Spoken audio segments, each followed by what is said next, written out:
I'm actually going to concentrate on four media barons. I think some, if not all of them, will be known to you. One of the ones I'll be talking about will be Rupert Murdoch. We've already heard mention of Rupert Murdoch earlier. And some years ago, when the Soviet Union was dissolved, an American diplomat said that now there's only one superpower left standing.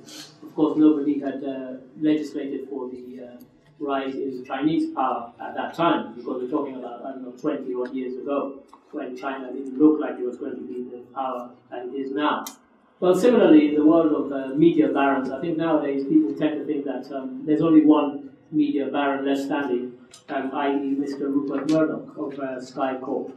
But coming to him later, I think one of the first people that was ever had the term applied to him was William Randolph Hearst.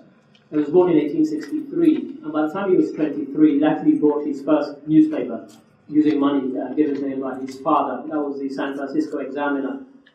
And about a year later, he then bought a small newspaper called the New York Journal. Now, one of the things that Randolph Hearst is most famous for is that he's allegedly the person who invented what is referred to as yellow journalism, which is where people write stories that have very little basis in fact.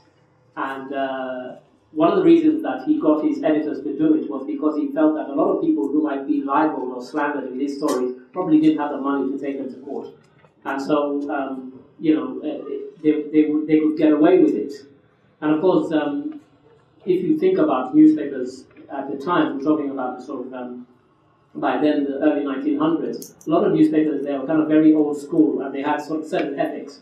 And a lot of them criticized him. But once they saw the success of what he was doing, very, very quickly, a lot of them actually jumped on the bandwagon and started practicing the same so-called yellow journalism. By the time he died in 1951, Randolph Hearst had 30 newspapers across the United States of America. And he very much saw himself as a kind of kingmaker, somebody who could make or break presidential or congressional ambitions. And he himself was actually elected twice to Congress. It was always said that he had planned one day to stand for the office of President of the United States. And as a kind of trial run, he tried to stand as mayor of New York City, and he was heavily defeated. And that sort of changed his mind, and he decided not to stand anymore. But then, the first test of him throwing his weight behind the candidate was in the 1928 election for the US presidency. He got his newspapers to support Herbert Hoover. And lo and behold, Hoover won. And suddenly, people saw an instance where a national coordinated campaign, where somebody had a group of newspapers that stretched the length and breadth of the country, were able to rally behind one person, throw their support in terms of articles, editorials, and that person won. Because of course, this was in the days when radio was at an early stage, TV, so most people got their news from newspapers. He tried it again in 1936 when Roosevelt was standing, and again, Roosevelt won.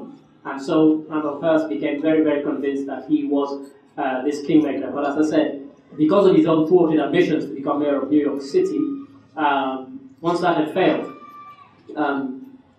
he decided not to pursue that anymore. But what he did was he actually established this mode, which you could say continues today in the person of Rupert Murdoch, where somebody can actually have newspapers that can influence elections. And Mr. Murdoch will come up later. Another Australian who again used his influence, although in his case, he used it mainly in Australia, was Kerry Packer. A lot of people know Kerry Packer because of the way he kind of revolutionized cricket.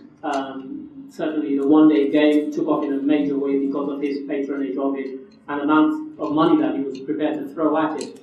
But again, this is somebody who at the time of his death in 2005 owned 9 TV networks across Australia, and also the publishing house which published Australia's most popular newspapers and magazines. And he was able, on a couple of occasions at least, to rally those magazines and newspapers in support of particular candidates in Australian elections to the extent that those people won. Now, Rupert Murdoch, he's major shareholder, chairman and managing director of News Corporation. Lots of people think he's one of the richest men in the world, but actually he's only number 123, and he's worth a mere 4.8 billion. So there's lots of people ahead of him, but nonetheless, he's very, very wealthy. In this country, he owns The Sun, The Times, The Sunday Times. In Australia, he owns about 6 newspapers, and in the United States, he owns about 5 newspapers. And I think he, again, if you read any biography, he's somebody who's fond of boasting of the fact that when he threw the weight of his papers behind Margaret Thatcher, she ended up winning a landslide election. He decided, again, when he's sort of tired of the Conservatives, to get his newspaper editors to support the then Blair-led Labour Party, who for many years have been unelectable. And again, they won. Famous headline, it was The Sun what won it. So you had, this was an instance of somebody using the power. And of course now, Brother Thorold mentioned the Obama. I think quite recently he tried to take some credit for that because he got the New York Post to support Barack Obama. But to be honest, the New York Post is not as influential today as it once was.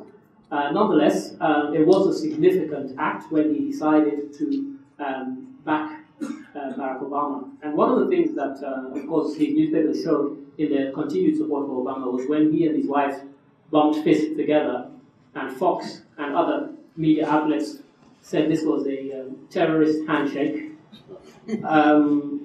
Interestingly, all of the Murdoch newspapers, it must have been a coordinated campaign, actually rallied in support of Barack Obama and said, no, this is something that black people do all the time. It's got nothing to do with terrorism. But nonetheless, this was, I think, really, Obama had become a kind of unstoppable force. And so, Rupert Murdoch found it convenient to actually jump on the Obama bandwagon and support him. He wasn't somebody who was unelectable, or certainly. So it's probably debatable whether in that particular instance he made a significant impact by endorsing him in 2008. Nonetheless, he endorsed him, I don't know, 2 or 3 months before the election. So, whether that was sufficient, whether Obama had kind of turned into this snowball that was gathering pace. And for all his success, there was one failure that, had he managed to pull it off, would have been quite significant. And that had nothing to do with politics or being a kingmaker. In 1998, he tried to buy Manchester United.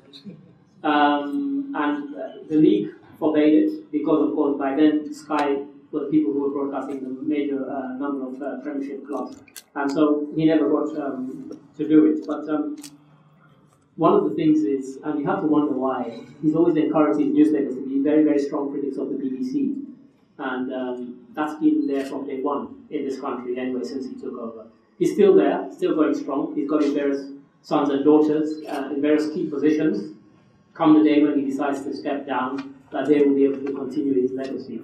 But I think possibly, I know this is me kind of reaching out, possibly his king-making days might be over, and I think the internet might have something to do with that. There are a lot more channels now through which people can get their message out and across. And again, that certainly happened with Barack Obama.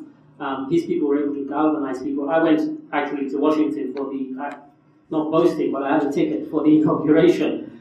And when I met some of the activists and I asked them how they managed to coordinate their efforts, and amazingly, a lot of what they did in the early stages was using SMS text messaging to actually rally, galvanize people. If they came to a meeting like this, before they left, they would say to everybody, we want you to go down your list of friends, go into your phone handset, everybody who is on there, send them a text message saying that next week we're meeting. And of course, it just started to swell like that. Never been done before.